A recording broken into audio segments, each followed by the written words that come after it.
Utility Regulatory Commission, also known as the IURC. We are hosting tonight's field hearing. If you aren't familiar, we are the government agency responsible for the regulation of public utilities in the state of Indiana. The agency includes 5 appointed commissioners who each have an equal vote before the commission. The IURC hears evidence in cases filed before it and makes decisions based on the evidence presented in those cases. The IURC is required by state statute to make decisions in the public interest to ensure that utilities provide safe and reliable service at just and reasonable rates. Field hearings such as this one provide you the opportunity to formally offer comments to the Commission on cases under consideration. Before the Commission reaches a decision on cases, it reviews evidence presented by all parties, including the comments presented tonight. We are joined today with, we wanted to welcome State Representative Ed Clear. So thank you so much for being a representative, we appreciate it. We are also joined this evening by Chairman Houston and Commissioner Ziegler, as well as the presiding administrative law judge, Greg Lloyd, as well as our court reporter, Linda. So she will record her comments and ensure that they are included in the official record of the case. Because this is a pending procedure before the IURC, the commissioners and the administrative law judge are not allowed to answer any questions or engage in any direct dialogue about the case. We are here to listen to you. Of course, if you have any questions about tonight's hearing, feel free to come find myself or my colleague Ben in the back of the room. If you are planning to speak tonight, there are 2 microphones over here on the podium. Please make sure you speak clearly into both of them, because that is what will be recorded on the record. All right, with that, I'm going to turn this over to the Indiana Office of Utility Consumer Counselor, also known as the OUCC, to Olivia Rivera. Thanks, Emily. Thank you all for coming out tonight. Again, my name is Olivia Rivera, and I work with the OUCC, the separate state agency representing the public in this case and in other cases before the commission. There are 4 things that we want you to know tonight before this hearing begins. Number 1, tonight's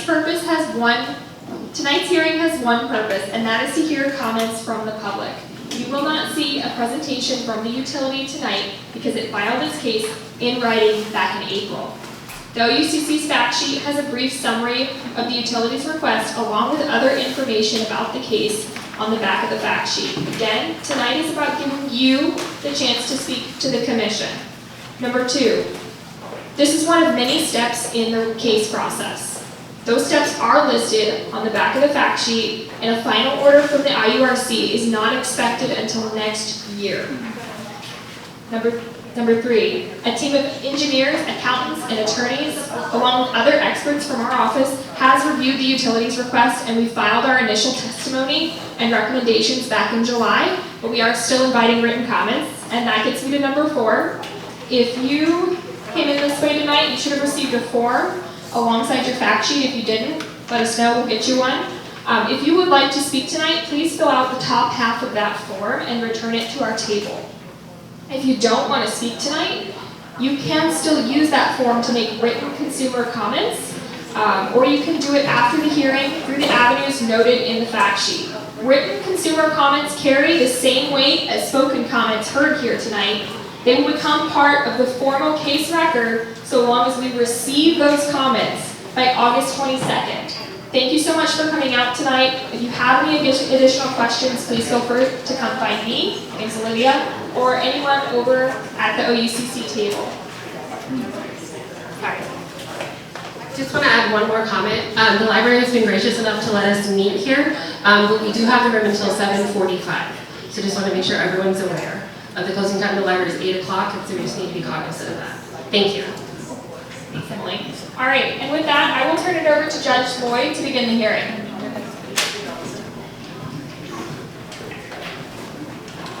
Good evening. The purpose of tonight's hearing, as has been mentioned before, is to provide the general public an opportunity to testify concerning the relief requested in this cause. Testimony may be provided in one of 2 ways, either orally and/or in writing. Regardless of how comments are submitted, they will all become part of the record in this case and will be considered by the commission. This is a formal hearing, and all testimony will be given under oath. Ms. Carol Sparks Drake with the Indiana Office of Utility Consumer Counselor will let you know when to approach the microphone to testify. Please state and spell your name before you begin your testimony. To ensure your testimony is properly taken down by the court reporter, please speak into the microphone slowly and clearly. As a reminder, you may submit written comments regarding this case by providing them to the OECC tonight or mailing or emailing them to the OECC, as Ms. Rivera mentioned. Written comments will be given the same consideration by the Commission as oral testimony. As a reminder, we have this room this evening until 7:45 to help ensure everyone has an opportunity to speak who would like to do so. And to avoid the need for time limits on comments, please keep comments concise and to the point and avoid repeating what other individuals have already stated. To help keep the hearing moving efficiently, please also avoid from clapping or interrupting speakers. At this time, if you have not already done so, please turn off or silence your cell phone or any other electronic devices. Ms. Rue, are you ready? All right, we'll now go on the record. This is a field hearing before the Indiana Utility Regulatory Commission, and a cause docket before the Commission is cause number 46038, captioned as Petition of Duke Energy Indiana LLC, pursuant to Indiana Code Sections 8-1-2-42.7 and 8-1-2-61 for 1, authority to modify its rates and charges for electric utility service through a multi-step rate implementation of new rates and charges using a forecasted test period. 2, approval of new schedules of rates and charges, general rules and regulations and riders. 3, approval of revised electric depreciation rates applicable to its electric plant and service, and approval of the regulatory asset treatment upon retirement of the company's last coal-fired steam generation plant. 4, approval of an adjustment to the company's FAC rider to track coal inventory balances.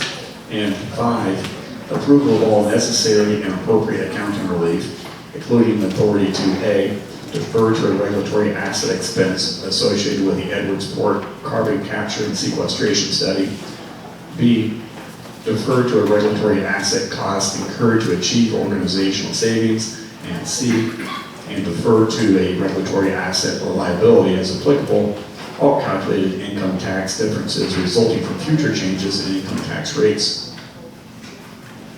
Notice of the time and place of today's hearing was given as provided by law by publication in Marion County through the Indianapolis Star on July 20th, 2024, and Floyd County through the News and Tribune on July 23rd, 2024. These are newspapers of general circulation, and these publications were made at least 10 days prior to the date of the field hearing. The proofs of publication of the notices have been received by the Commission and are now incorporated into the record of this cause by reference and placed in official files of the Commission. Notice has also been given to the Indiana Office of Utility Consumer Counselor and other interested parties. May we have appearances, please, first on behalf of the petitioner. Thank you, Your Honor. On behalf of petitioner, please accept the appearance of Leanne Steffes. And on behalf of Intervenor Citizens Action Coalition. Thank you, Your Honor. Please accept the appearance of Jennifer Washburn on behalf of Citizens Action Coalition of Indiana, or CAC. And on behalf of the public. Carol Sparks Drake on behalf of the Indiana Office of Utility Consumer Counselor. Okay, thank you, Counsel. And at this time, I'll swear in members of the public who plan to give testimony tonight. If you plan to testify at this field hearing, please stand if you're able and raise your right hand and be sworn. Do you swear or affirm the evidence you will give in this cause will be the truth, the whole truth, and nothing but the truth? Thank you. Please be seated. Ms. Sparks Drake, when you're ready, please be seated. Thank you, Your Honor. The Indiana Office of Utility Consumer Counselor represents you, the public, at this hearing.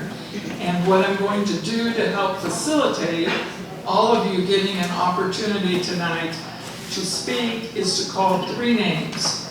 And the first name, if you would please go ahead and come to the podium, and then we'll consider the other 2. I have 3 chairs up here. The other 2 are on deck. And when this speaker is done, I'll call another speaker to join, and we'll just keep rotating up to the podium. So my first 3 names. David Condra, Deanna Bryant, and David Bryant. If you would all please go ahead and come down, with Mr. Condra being the first at the podium. Oh my goodness, this is going to be an experience. First of all, I'm a farmer. I'm not a public speaker. Sir, Pardon me? you face this direction. Oh, I face and Yeah, we'll have you I stand will right need to here. ask your name and have it spelled. You need to stay at the podium. Okay, I apologize. We'll have you stand right here, sir. If you Okay. want to come over where I am. I'll run over this Yes, way. sir. And then, yep, you're going to speak right into these and then address the panel. Okay, very, very, very good. Sorry about that, I apologize. If you would state your name for the Yes, record, David N. Condra. and also spell your name. David, as you would say, Condra is C-O-N-D-R-A. And David is D-A-V-I-D? D-A-V-I-D, that's correct. Thank you. You can call me Dave if you want. Please go ahead and make your comments. Okay, so I face this way or go around? You face this way because it's the members of the Oh, okay, well, I would IURC. love to talk to the crowd here also. And Anyway, you are welcome to do that during the break. Okay. This is your opportunity to please talk to the Okay. commission. okay, very good. Like I say, I'm not a public speaker. I've been a farmer all my life. I think I buy flour and sugar and pretty much live off the land. Partially raised by a man born in 1883, a fur buyer and a trapper, and we, had an ice box, a wood stove, and all this good stuff.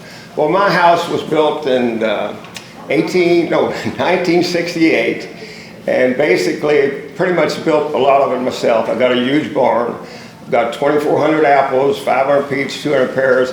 This is when I did commercial, 200 persimmons, 900 tomatoes, and basically, all I can say, I lived off the land. And I'm not here to repute, say, golly, my thing's got to go lower or higher, but we're paying about $262 for our electric bill with Duke.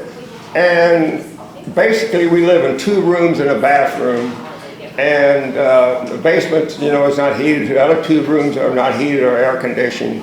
So to have a bill at $262 for as much as just 2 people living there, and then maybe we're going to get a rise in maybe our electric bill here in the next few months seems a little odd. But and Joe Hubler, who's lived out of Starlight, I'm talking about the senior, started our apple business the same year. I think it was in the early 70s. And he and I did this. And as far as living off the land and this, and heated my house with a buck stove for over 50 years. And basically just a country person. So I'm here just to question, if you're paying $262 and you really only have 2 little small air conditioners and very slight heat, why would it be $262 and then possibly having another raise? And I could go on and talking, but there's a lot of other speakers here. I'm going to shut my little mouth and go on about my business. Would that be all now? Thank you, sir. Okay, thank you all, and you all have a good one. Take care. Come out and get some of my And if Charlotte, please come on down. And Ms. Bryant. Yes. Hi, my name is Deanna Bryant, D-E-A-N-A-B-R-Y-A-N-T, and I'm going to keep this short and sweet.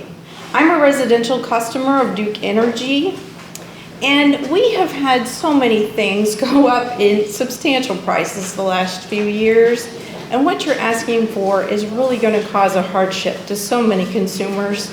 Please understand that, and I'm just respectfully asking that you not raise your rate and your fees in this difficult time for so many households.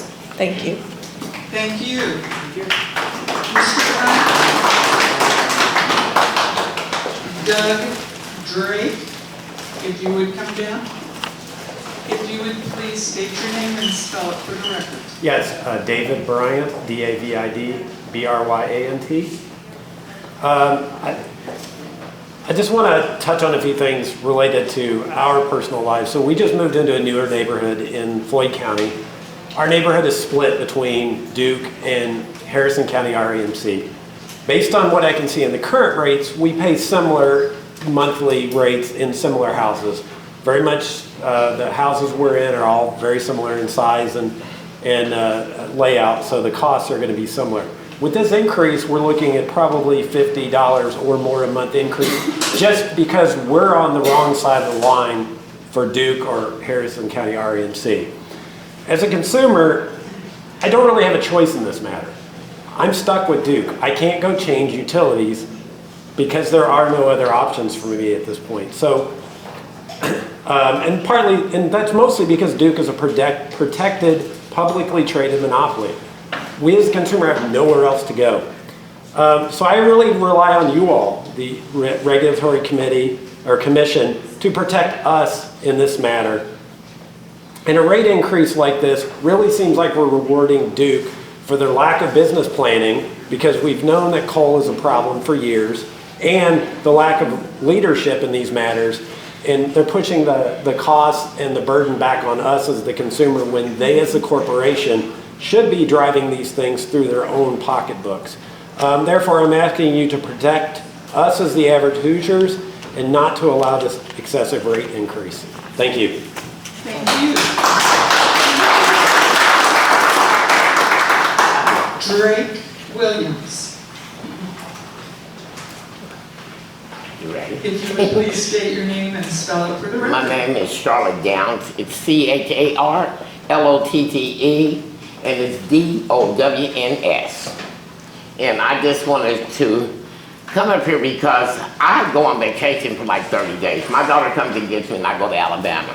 And each year, it's been like half my bill. But this year, I only left my central air on 70 auto and one light. And my bill was $124. I haven't been home for 30 days in that 30 grace period of being there when the bill is. And so it's like doubling on my bills. And you get this thing up in here, some of us are on fixed incomes. My income is only $551 a month, and by God's grace, I have the government has helped me with rent and so forth. I'm 67 years old, and so I just feel like, just like the other man was saying, we need to be more mindful because these are trying times, the economy is high, everybody's capitalizing, and we just want to make sure that our voices be heard, that we don't do this hike, because we're already hurting as it is. And that's all I got to say. Thank you. Thank you. Jennifer Harrell. Mr. Drake? Yes. Doug Drake, D-O-U-G-D-R-A-K-E.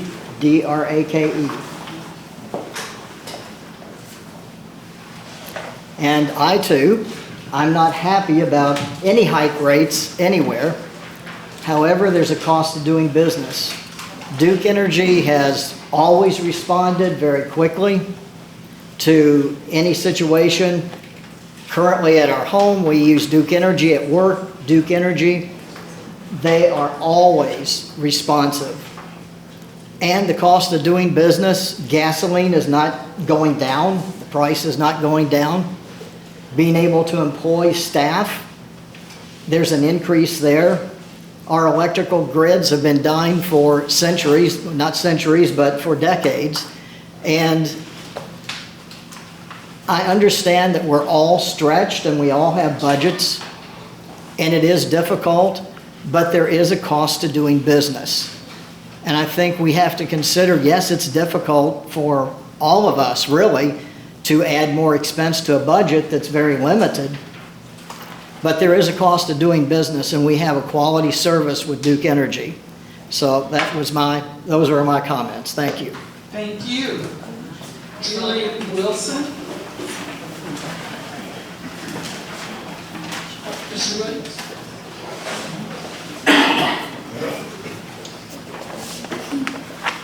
If you would please state your name and spell it.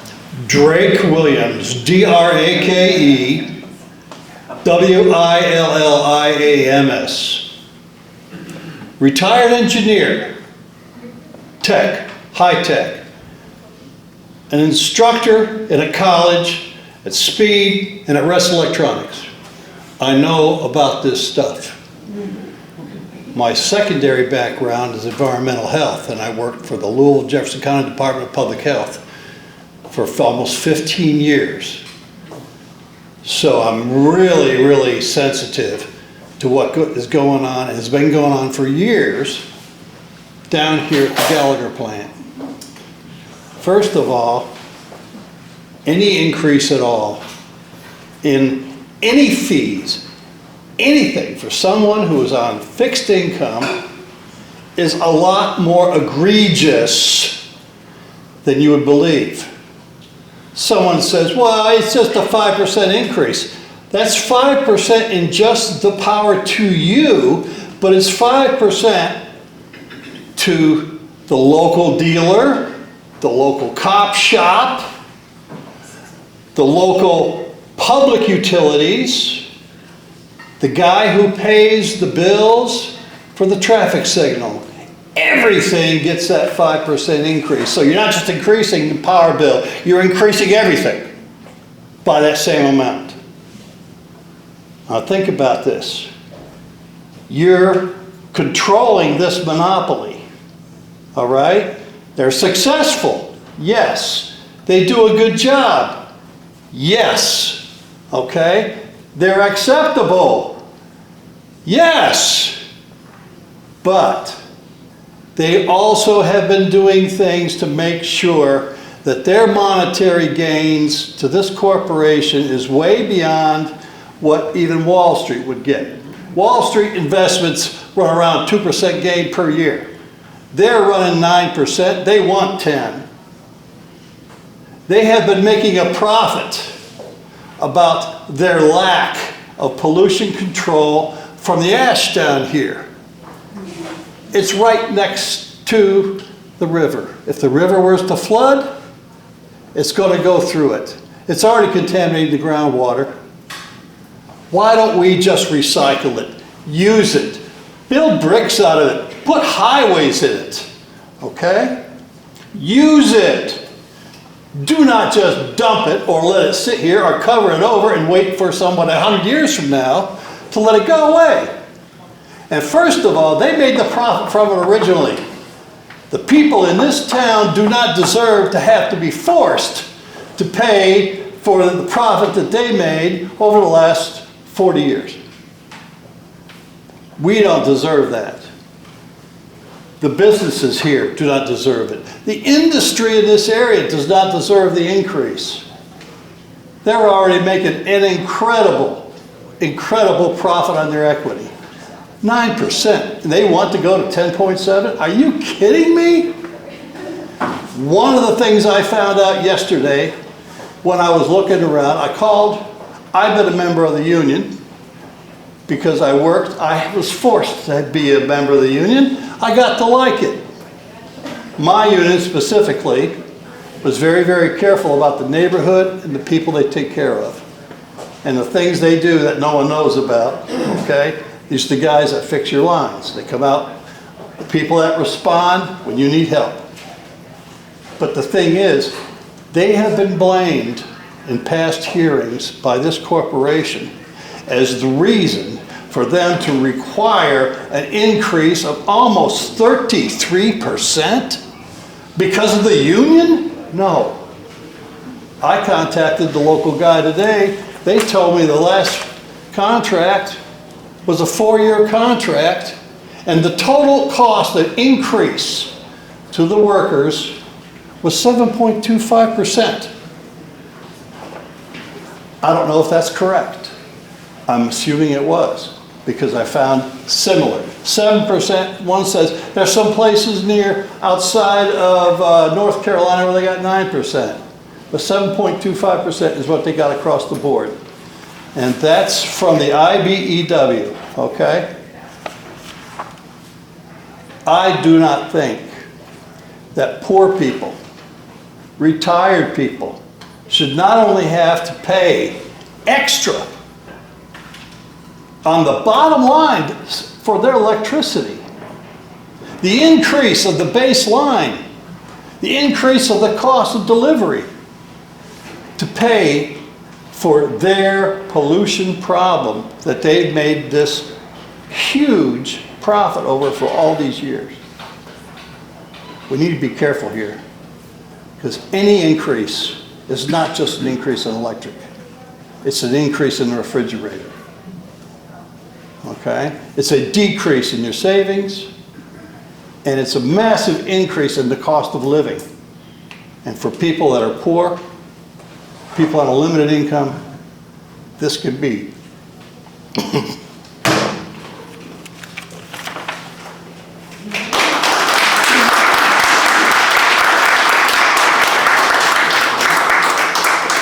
Amber Slimp. If you would please state your name and spell it for the record. Jennifer Harrell, JENNIFERHARL. Thank you.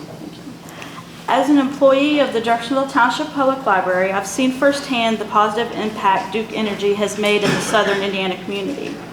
Duke has supported numerous cultural and educational programs for the library. They have funded our Science to Go backpacks, which makes available science kits containing books, activities, and experiments to children and their families so they can continue learning STEAM and STEM curriculum. At our Clarksville location, they have funded a story walk that will be installed at Gateway Park in Clarksville. This project will combine literacy, nature, movement, and family togetherness. Each year, they help fund our Cultural Pass. The Cultural Pass has been an invaluable resource during the summer for Southern Indiana families. The Cultural Pass gives the children of our community free admission to over 50 different local museums, parks, and venues. This initiative has reached many children and their families who would have never had the opportunity to experience these places without the pass each summer. They have also supported the library's energy resiliency efforts. They helped lower our energy costs by thousands of dollars per year by paying 80% of parts and labor for the installation of more energy efficient parking lot lights. They even went above and beyond and helped us identify an HVAC unit that was programmed incorrectly. Once diagnosed, this drastically reduced our energy usage, saving us many thousands of dollars. Saving money in this way allows us to put more money into programming and services for our community. They've provided an important educational piece for a grant that the library had applied for. So not only is Duke Energy making a positive impact directly to our community and community members, they're also helping other organizations do the same. Thank you. Thank you. Stephen Miles. If you would please state your name and spell it for the record. It's Julie Wilson, JULIEWILSON. I live in Sellersburg, but I have Duke and I've had Duke for years. I just wanted to touch on something that I don't know if anybody in here has experienced this, but my last 3 bills continually stay right around $90 for Duke. This month I was hit with $130. Not home, just in the evening. I don't have any lights on. I'm gone during the day, I work. So when you're a one person and you are on a fixed income and you're trying to hold down a household, gas prices, car payments, groceries, the way groceries have gotten, I mean, Duke just needs to look at, I appreciate them. They're always, like he said, they are always responsive and always what they're supposed to be doing. But, you know, you got to take a step back for the people that are on a fixed income and try to have a home and groceries and, like I said, everything that goes with it. But they just need to look at the overall picture of my 86-year-old mother couldn't come today. But she said, please speak for me because I am a fixed income. She lives, a certain amount a month, and when you guys Duke raises the prices, I mean, that's money out of hers. That it's not 5%, it's 16%. So, yeah, that's all. Thank you. April Moore.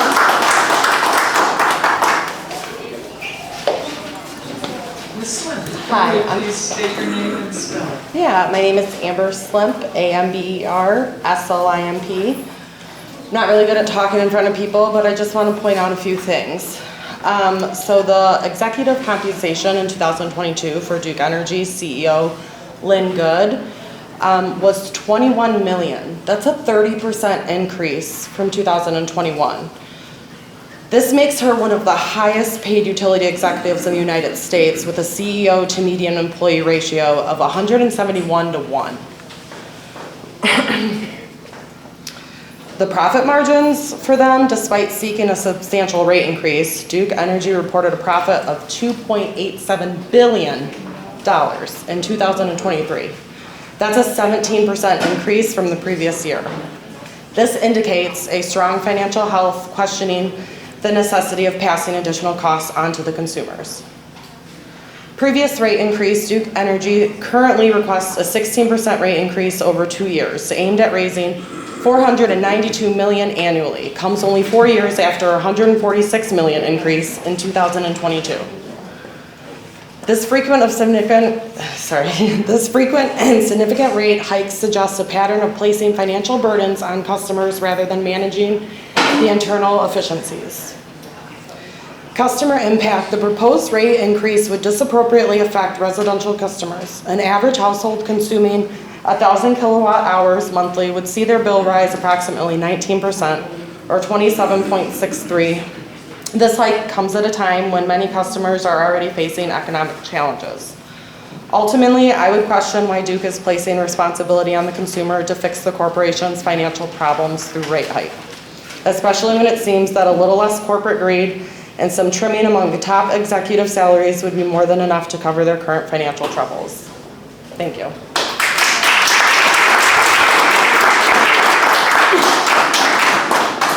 Mary Pettit. My name is Stephen Miles, Stevenmiles. I wasn't actually going to speak tonight, but I guess I filled the form out wrong. But I'm not going to disagree with what most people have said already. Duke has been pretty good about service, but I can't brag. My infrastructure surrounding my neighborhood in Jeffersonville is not the best. I have service most days, but if it rains hard, wind blows hard, we lose power. Response time last power outage 2 months ago was 4 days before we had the power on. So I'm running the generator the whole time because if I don't, my basement floods. I heard the nice things the lady prior to me said about their charitable donations, etc. That's great. I'm great to hear about it. I didn't know about those things, and I'd like to know how much of my money that's coming out of my bill is going towards that. How much of the profit is. The same thing, I'd like to know justification for the rate increase. I'm sure the information is out there, but it's not readily available. The common excuse for increases in power has been the strain on the grid, specifically EV cars. Why are we responsible for that? I can't afford a Tesla. Matter of fact, I'm a mechanic on the side because my day job doesn't cover my utilities. So I need more power so I can make more money to support my household. So I'll just leave it at that. Thank you. My name is April Moore, Aprilmoore. So me and my husband, we moved into New Albany about a year ago. We moved back in July. We bought a house in July, moved in October. We had a lot of work to be done. It had lead paint in it. We had to buy it for a cheap rate because it's all we could afford because we were getting pushed out of apartments. And on top of getting high rent, we also were getting slapped with high utility bills. And an increase in that is just insane. We cannot do it. We're a young couple. We're still starting out, and being able to afford a house is a big deal for us. We can barely afford that now. We can barely make mortgage. That's not okay.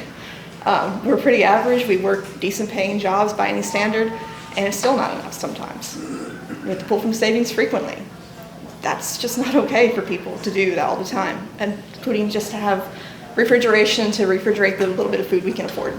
We have to go to Aldi for that all the time too, because we just can't afford other stores. Pretty much we're at our wit's end, and a rate hike with Duke to cover, again, past mistakes with the power plants they closed down that haven't cleaned up, that's not okay. Nothing about that is okay. We may not be in a fixed income, but we have neighbors that are, and they may or may not be here, but I want to speak for them too, because I know how hard it is for them. And it's just hard for everybody right now, especially young people, especially old people. It doesn't matter. It's hard for everyone. And not only on top of the rate hike, but the environmental pollution that it's caused from the power plant just sitting on the river, the Duke Gallagher plant. I'm actually with Hoosier Action. It's a local community organization we started up. I've been part of the environmental chapter for a little bit, and we actually did some door knocking around the Gallagher plant, like it was around a neighborhood by a park. And a lot of people were complaining that there was still soot on the side of their houses from when that plant was still open. And they couldn't even open their car windows in the summer because of how bad the air was. That's not acceptable, and we shouldn't be to blame for that. We should not have those prices put on us and all the cost of that put on us when I had no say in that. That's not okay. Thank you.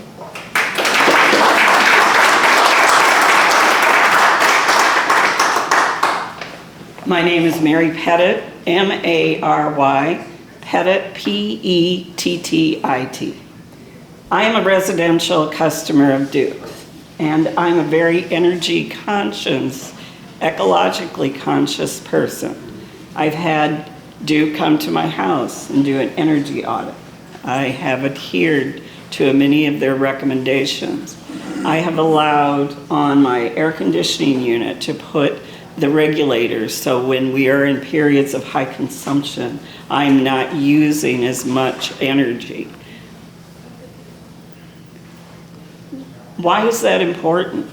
Because we are seeing increases in the climate where we have had a number of unprecedented days of high temperatures this summer. And that is going to be continually a problem. In the area where I live in New Albany, the houses are of an age when New Albany was first developed and expanded. My house will be 100 years old in a few years. The ability for people to be able to make those homes energy efficient is challenging. If I would go to solar energy, I cannot reap the benefits of that. It has to go through a utility company in order for any of that to be utilized.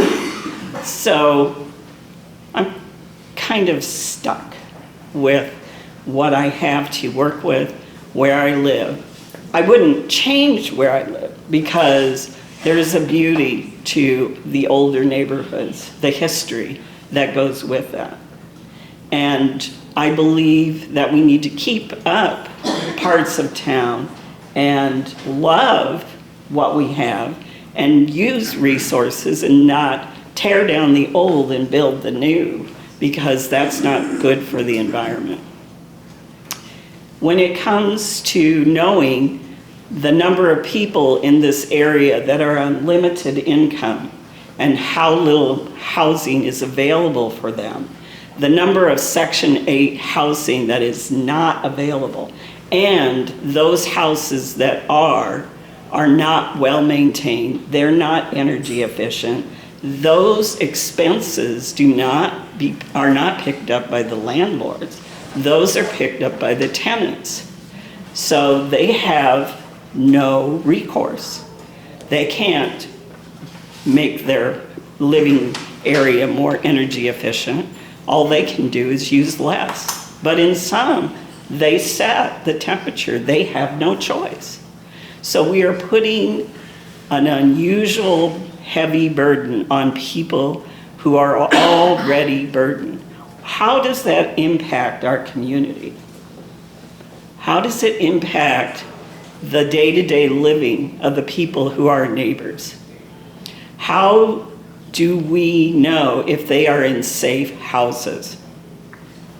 The other issue that has been pointed out a number of times is the water situation in New Albany, because a large player has left standing over 40 acres of water that is contaminated by CCR, or coal ash residue.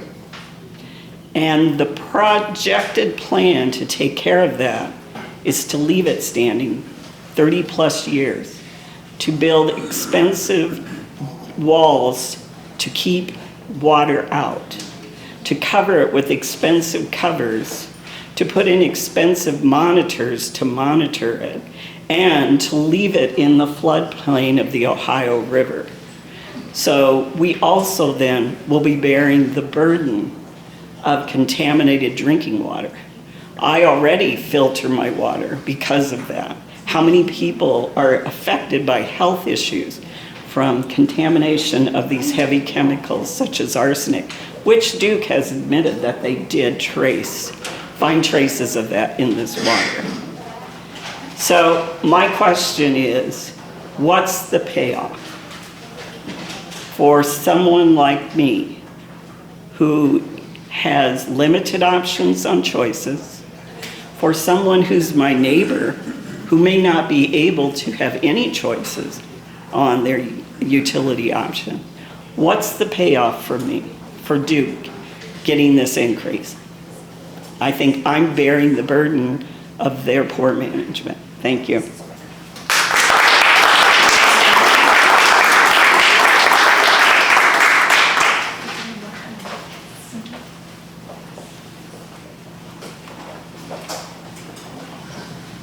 Okay, I need to load the bases again, please. I have more forms.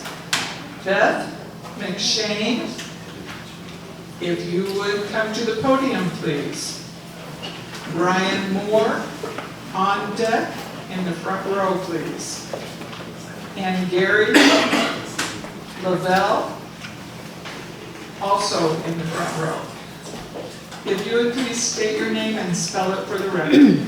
My name is Beth McShane, and it's spelled Beth McShane. Have you been sworn? Yes, I have. Okay. Thank you. And it's spelled BETHMCSHANE.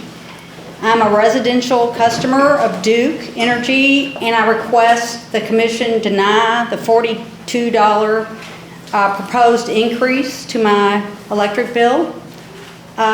Duke's proposed rate hike would be detrimental to my family. My husband and I are full-time caregivers to our adult disabled son who lives with us, as well as my 90-year-old mother who lives alone. Like most residential customers, we live on a budget. A large $42 increase in utilities will have to come from another essential bucket, like food or gasoline for the car. We are already very conscientious about energy efficiency and do our best to track and keep our energy usage to a minimum. This rate hike would be a hardship for us, but I'm not only concerned about my family, but for others in the disabled community. Those on a fixed income simply cannot afford this kind of increase. It's a matter of heat or eat, or this time of year, cool and eat. I kindly request the ICRU to reduce the hardship on residential customers by taking the following actions. First, please deny Duke's proposed residential fixed charge increase to $13.70. This would be a 30% increase from their current fixed charge of $10.54. In an effort to minimize my utility bill, I've scrutinized each line item. The fixed charges are the ones that I can do nothing about, no matter how efficient I am. If you do allow the rate increase, and I hope you don't, please do so at the usage rate, not the fixed rate, so that customers like me can alter their usage to reduce their monthly bill. Secondly, please deny Duke's request to continue using the declining block rates. Those who can least afford their utility bill try to minimize their electric use, but if Duke uses the declining block rate structure, this will force us more frugal customers into paying more for less. Third, please reduce Duke's return on equity. That's been talked about a little bit, but as a monopoly that controls the selling and distribution of a utility, Duke should be doing so in the interest of those consumers who pay, not their investors. I believe that people should come before profits, and consideration of our disabled, seniors, and low-income households needs to be front and center. If Duke's investors profit, great. but that should be the result of a well-run business model, not on the backs of rate increases to the consumers. And fourth, please deny Duke all unnecessary cost. As a former manager of a manufacturing company, when our cost to produce goods increased, we first looked at ways to cut costs and improve efficiency before we passed any price increases on to the customer. We did that so customers did not go to a competitor. But Duke does not have to worry about competition, but they should follow the standard business principles of cost cutting and improved efficiency before passing increased cost on to their customers. Some suggested big ticket items Duke could cut are the Edwardsville $9 million study for carbon capture and storage, lobbying, advertising, lawyers, and corporate travel are other suggestions.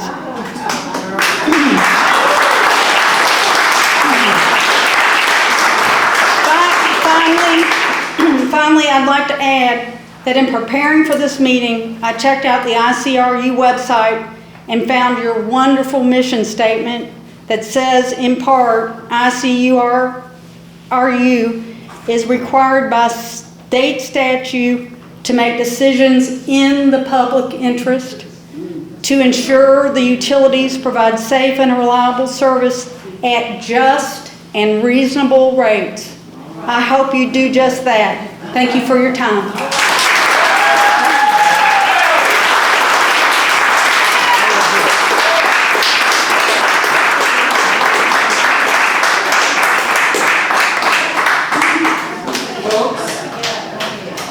I recognize and respect your fervor, but I am trying to be sure that everybody who wants to talk tonight gets to the podium. So if you would please not clap and interrupt while someone is talking, it would be appreciated. On deck, Rhiannon Ryan, Mr. Moore, if you would state your name and spell it. My name is Brian Moore, spelled B-R-Y-A-N-M-O-O-R-E.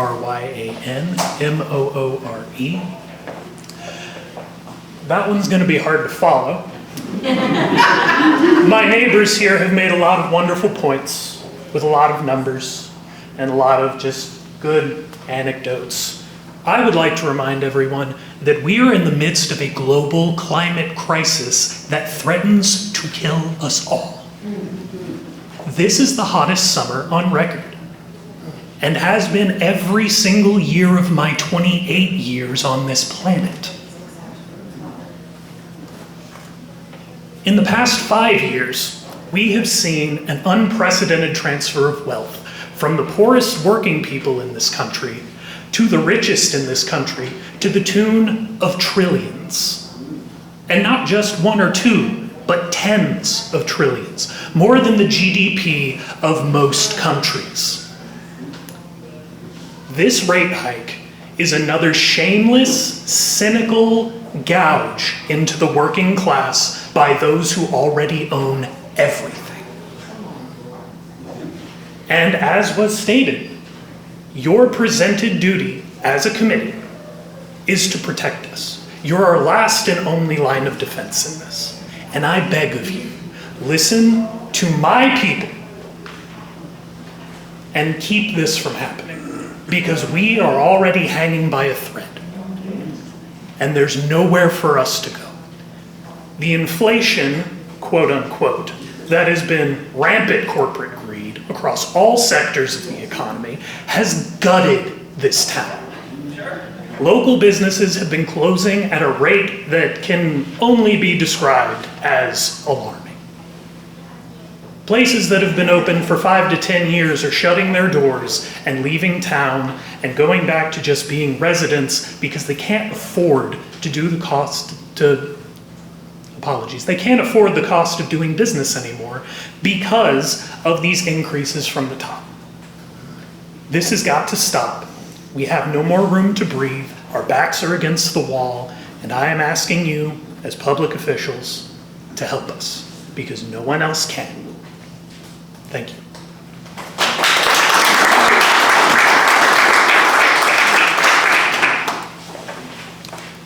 you need me to spell You it? look like Rhiannon instead of Gary. Oh, excuse me, I am Rhiannon. If you'll go ahead and state your name and. You can pretend you be Oh, I'm so sorry. I really apologize. Would you? That's okay. I'm enjoying everything I'm hearing. Same here. Same here. Arquetta Cartwright, if you would come down and go ahead and state your name, please, and spell it. Rhiannon Ryan, that's R-H-I-A-N-N-O-N. Last name is R-Y-A-N. I'm a Duke Energy customer, and firstly, I'd like to say, like many other people have said, I'm deeply appreciative of the service that Duke provides. It is crucial to our way of life and the functioning of our local society. Duke also funds social programs and energy efficiency programs. These are important, but they are really just window dressings on its corporate citizenship. The measure of Duke's commitment to the communities it is intended to serve is revealed by how it plays the long game. Corporate responsibility to the long game looks like making its own sacrifices instead of always demanding them. Planning for responsible closure of Gallagher Station by investing during its operating life in a sustainable remediative solution. Reasonable corporate citizenship is not raising rates to slap a Band-Aid that looks like a cap on the land that it blighted. Thank you.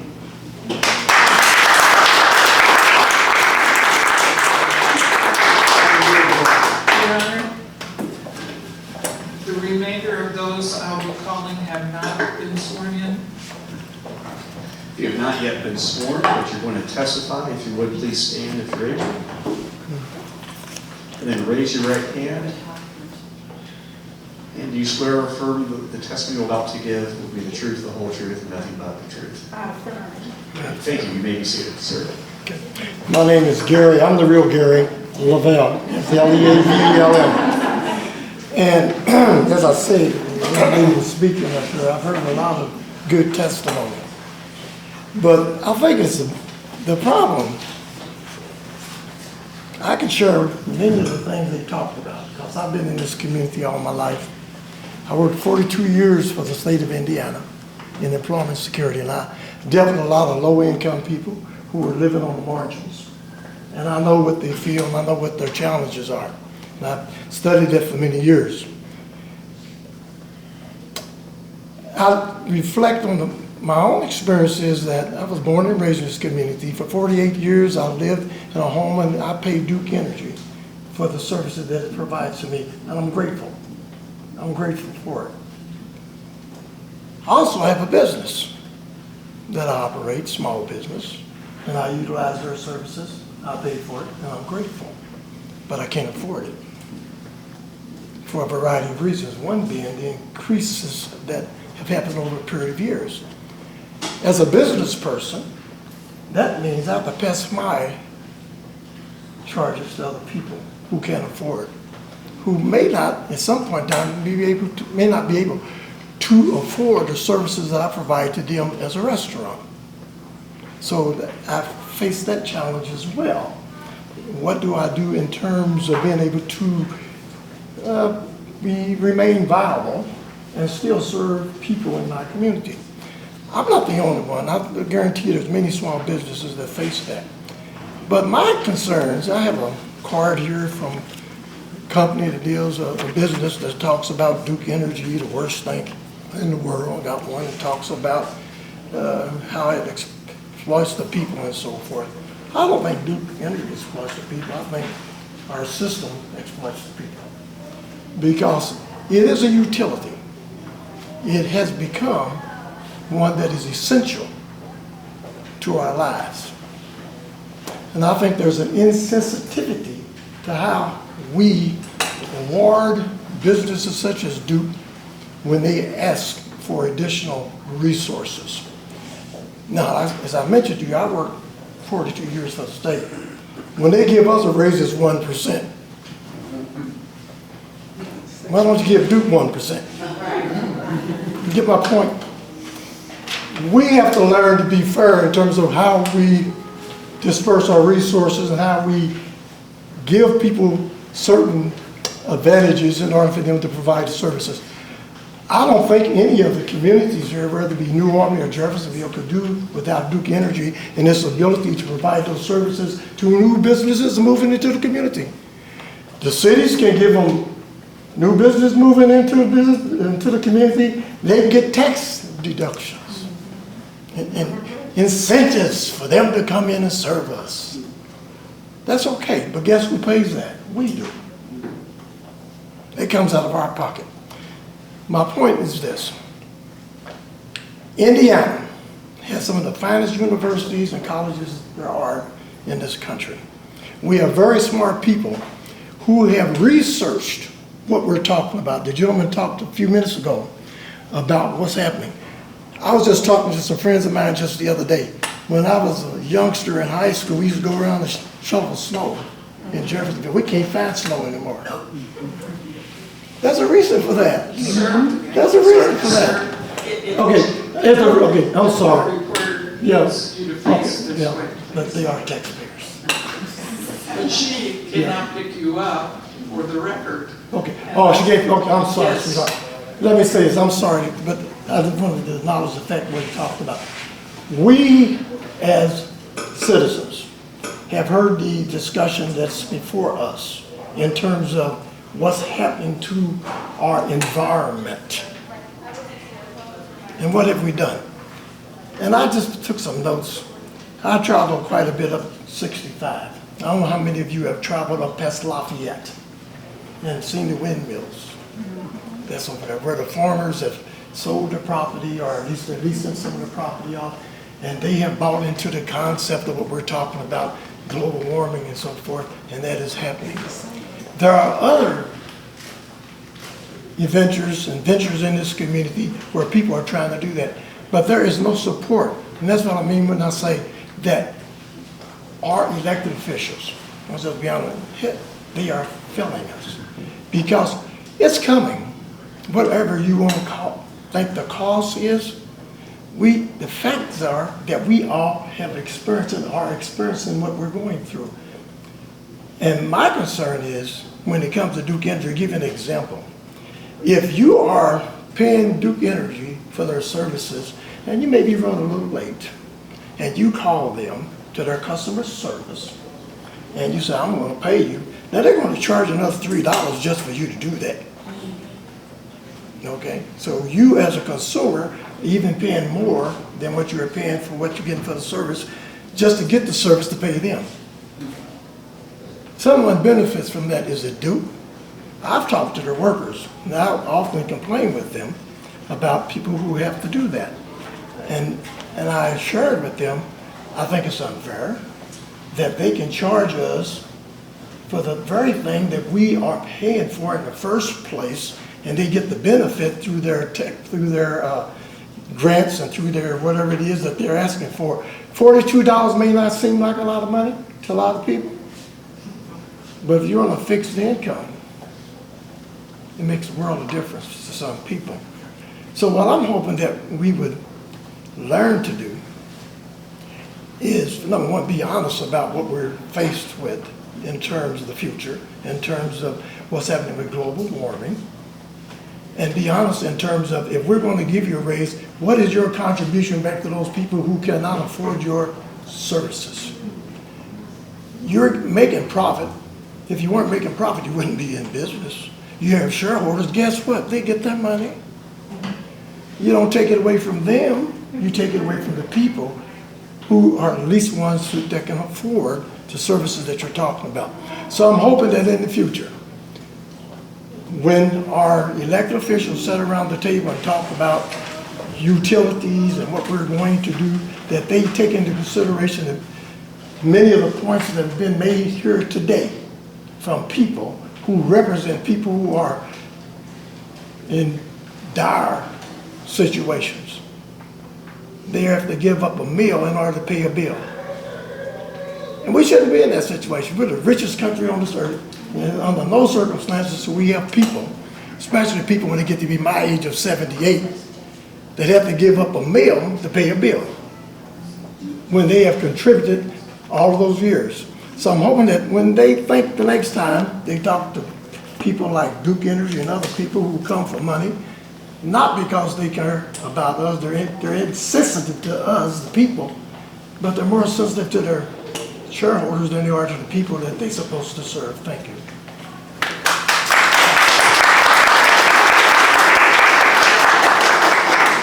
Anita Fields.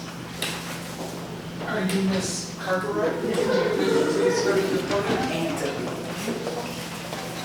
I apologize. Good afternoon. And I need you to state your name, please, and spell it for the record. I'm going to do that. Parketta with a P as in perfect, P-A-R-K-E-T-T-A, Sedgwick Cartwright, C-A-R-T-W-R-I-G-H-T. I just want to point out, everybody should smile. This is National Happy Day, but we're here in relation to this, and there would probably be more people here if the traffic wasn't so bad and they could get here. But if you look around and just look at the representation of the people of this community, we are a representation not only of that, but of the world. But if you think $42 for each head that's in here, or if you even bundle them up to the number of people in here, I wish I had a payday like that. Then I probably wouldn't mind paying the $42 a month. But see, I'm not going to have that happen to me. And there's all the points that I would have liked to be brought up, they already have been, so I don't need to reiterate that. And I'm sure it's been mentioned, I'm wearing a mask. I'm one of the people that fortunately or unfortunately has suffered catastrophic illnesses more than once. And so therefore, I know what it is to know that if you have to make a choice between medication or electricity. I'm fortunate that I haven't had to get to that point yet. I thank God every day, but I thank God for electric lights too, because my house is totally lit. And I depend everything on Duke Energy. I've gone on the television several times and sung their praises. I've been one of the people that have gone when you could go into Clarksville and ask the people there who work there for contributions. They have always done that. But I've also gone to these meetings and asked that the rate increase not be given. And seldom has it not been granted. And that's a concern, because all of us came down here with the hopes that we would be listened to. As I said, I could go in about the climate change. I could talk about the fact that lights get turned off. And I'm one of the people that know about lights being off, not only because of something that happened in regards to nature, but I'm over 60. I lived in an area, and I was one of 12 people in a home. I know what it is when it got close to the bills to be due, but the electric man came to the house then and turned it off from the house. I know what it is not to have electricity, because we didn't have the money at the time. But I also know what it is when my mother had the money and I paid the bill, but yet the electricity still got turned off and she had to pay that extra price. And it was for several people, not just for her, because I would take the bills to them. And the light still would be turned off, and then you had to pay that fee to get it turned back on. And that is a problem that still goes on today, because I've talked to people about that. It's been talked about the profits, it's been talked about the shareholders. I'm probably one of the shareholders to several of my 401ks. So I'm probably benefiting from that. But at the same time, I know that it's not fair to those who do not have a 401k and are not benefiting from the profits that are being turned in. If a lot of people have a problem or have a serious illness, they can go out and put on the web and get a GoFundMe. Somewhere along the line, maybe public service should think about maybe trying to get a GoFundMe to see how many people who would just donate money for them to do this. But instead of asking the customers who constantly come down here to ask that these rate increases not be put through, but yet they still go through anyway. If they're doing this so that they can go into other areas and put in electricity and so-called the power grid that never gets fixed, and use it for that, and then come back 2 years later and then ask us for another increase of 1% so that they can do that for the profit holders, then that needs to be looked at on. Because if I want to go out and do something in my yard or do something to help someone else in another area, I may go in like I did with Duke Energy several times and ask for someone to donate something to me, but I can't ask them to foot the bill for it. And so that needs to be considered. And let those who can afford to, probably those in the upper echelons of Duke Energy who are getting the money and salaries, to maybe drop down. Then they don't have to worry about doing the GoFundMe, but neither do they have to ask their customers who are already building up their company to pay more. Thank you.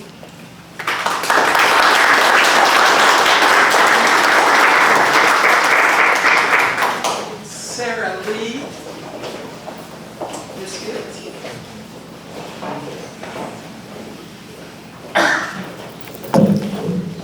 Good afternoon, everyone. My name is pronounced Anta, A-N-T-I-A.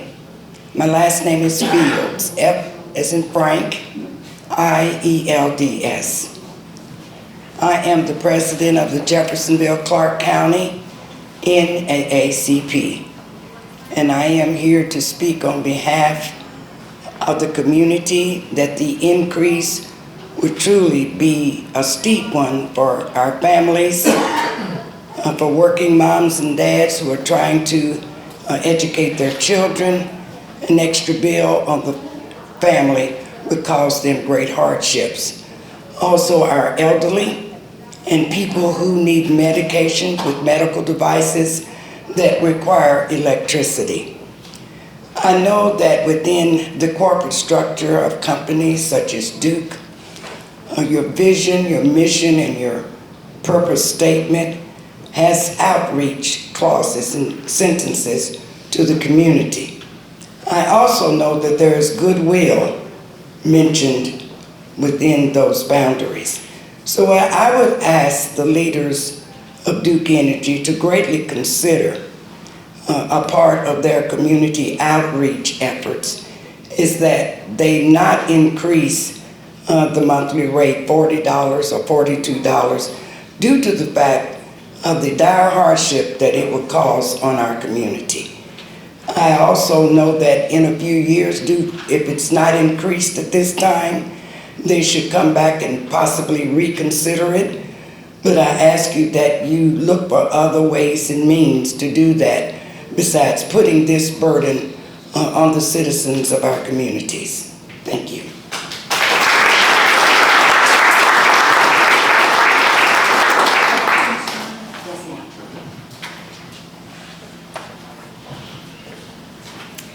If you would please state your name and spell. Yes, ma'am. Sarah Lee, S-A-R-A-H. Last name is Lee, L-E-E. I have been a citizen of Clark County for over 13 years and benefited from Duke Energy's business over the years, right? I'm a residential customer that has been here in town, and while I would not be considered among the lowest income that has been spoken of many times around here, consider the middle income as well. Because while the lowest income are often helped, and the highest income people don't need it, those of us in the middle are always squeezed. I looked up the profit margin for Duke Energy in 2023 alone in Indiana was $497 million in profit for 2023. Nationwide, that was $19.381 billion. I don't know about you, but I don't think that's pocket change. So perhaps rather than causing additional strain on everyone's budgets, personally, I live with my house in the summer with the temperature about 75 degrees. Most people would consider that roasting. I use a fan. right? But my bill is still over $100 a month. So, all I'm saying is consider those of us in the middle as well. It's not just the low income who often get helped, whether with school supplies or discounts in rent and all of these things that are wonderful programs. I'm not arguing against them. But those of us in the middle who would in no way qualify for those programs, and I'm not suggesting we should, are going to get even more squeezed because as the rent goes up, and I'm fortunate enough to own my own home, but as rent goes up, a 2-bedroom apartment down the street from my house that I lived in 13 years ago was about $500 a month. A 2-bedroom apartment today is more like $1,800 just down the street from there. And they keep increasing the number of homes and apartments in our towns. I live in Clarksville, and without increasing the structure that helps that. I understand Duke needs to invest in that infrastructure to be able to serve its customers so we don't keep losing our electricity during the day. Thank you. But perhaps taking some of those record profits that they are currently earning would be a good place to start. Thank you.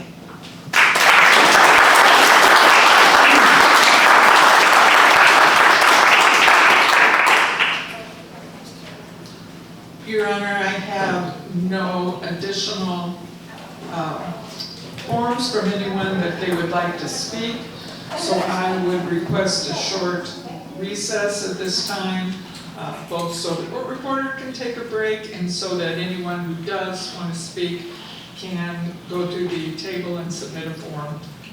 Okay, very well. Let's take a 2-minute break. Will there be any questions allowed? No. Carol, you ready? Let's go back on the record. Carol Sparks-Straits, when you're ready. Thank you, Your Honor. Ronald Sparkman, and Mr. Sparkman needs to be sworn in, please. Okay, Mr. Sparkman, I see you're standing with your right hand raised. Do you swear or affirm, you swear that the testimony you're about to give will be the truth, the whole truth, and nothing but the truth? Yes. Thank you, sir. When you're ready. Sir, if you will please state your name and spell it for the record. My name is Ronald Sparkman, RONALD SPARKMAN. I was basically born here in New Albany, raised here in New Albany, and have lived here all my life. I'm currently 57 years old, and I would be considered, I guess, middle class. For the last 35 years, I've worked in corporate America, starting at PNC Bank for 6 years and then 29 years at Humana. Over those times, I've seen the short-sightedness of corporations where short-term gains took over instead of thinking long-term for the corporation. At PNC Bank did not think that CFC Financial Services back in the day, the 6th largest credit card processor in the nation, was worth saving. They didn't want to spend approximately $5 million to redo all of the necessary documentation, upgrade software on the mainframes and others to make that company survive.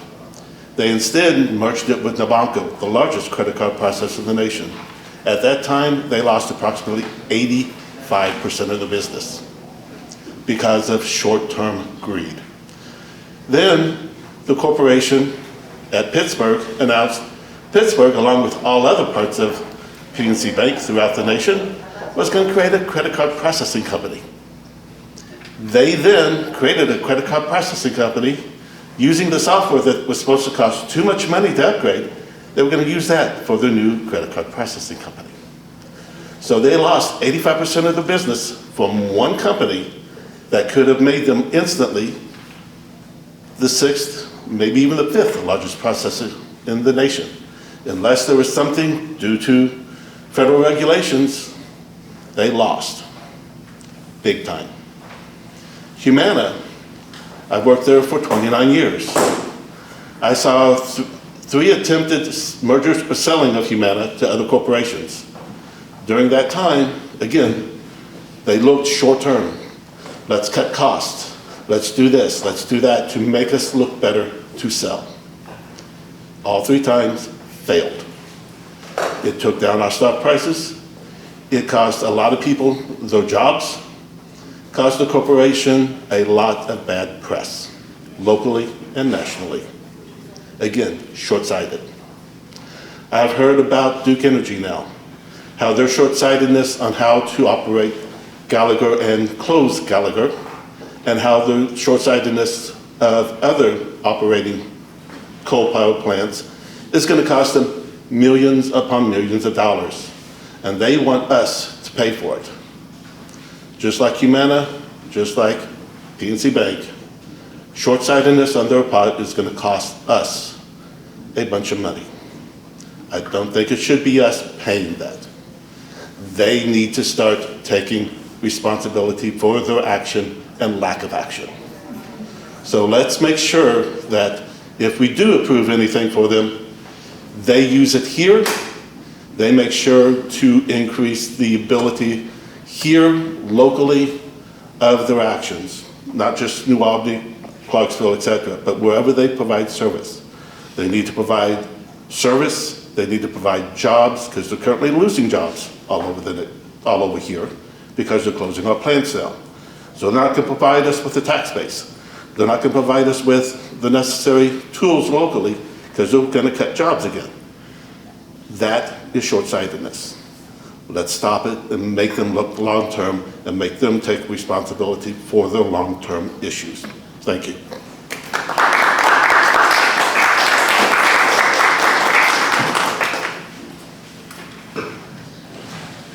Your Honor, I have no additional members of the public who have expressed a desire to offer additional comments this evening. I would remind you, you can still submit written comments.